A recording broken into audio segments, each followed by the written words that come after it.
Argis Xigita onlayn boshqaruv tizimi, nazariya va amaliy bilimlar uyg'unligi, tajriba va bilim oshirish. Aynan seminar Jizzax viloyatida tashkil etilayotganligi bejizga emas. Bu tizim Jizzax viloyatida yangi bosqichga olib chiqilmoqda.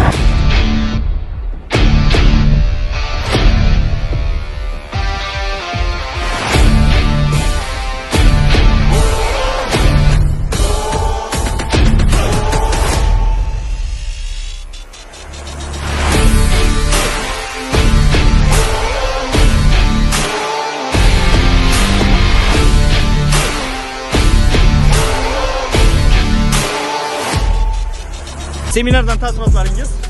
Bugungi korporativ tizim, ya'ni raqamli axborot texnologiyani hudud gaz ekspluatatsiya, ya'ni gaz tarmoqlarini yetkazib berish bo'limiga joriy etilgan ikkinchi bosqich yangi dasturini o'rgandik. Taassurotlarim yaxshi seminar bo'ldi. O'zimizga kerak tushunchalarni oldik. Jamiyatimizdan rahbariyat keldi. Argis tizimi bo'yicha juda yaxshi taassurotlar oldik. Amaliyotda o'sha bizga biriktirilgan hududda bolalarda ishlash haqqoniyligi, amaliyotda o'zimiz tushunmagan savollarga kerakli javoblarni oldik.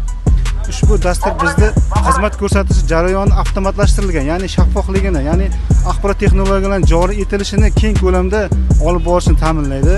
Eng yoqqan narsasi mana xodimlarni soatma-soat kuzatish, misol uchun tizimda keng imkoniyat yaratish yoqdi. Planshetni boshqarish men uchun juda qiyin bo'lmadi. Boshda o'rganganimizcha sal qiyinchiliklar bo'ldi. Ularni o'rganib, hozirgi kunda joy-joyiga qo'yib to'g'riladik. Argis tizimining qulayligini nima ekan? Argis tizimining qulayligi bu chilangarlar uchun ancha manfaatli. Menimcha har tomonlama qulay deb o'yladim men.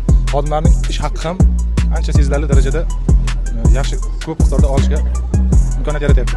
Arnotoyda hozirgi kunda juda yaxshi ishlayapti. Qulayliklari bor. Albatta o'zimizda kamchiliklarimiz bor. Ularni bosqichma-bosqich bartaraf qilamiz.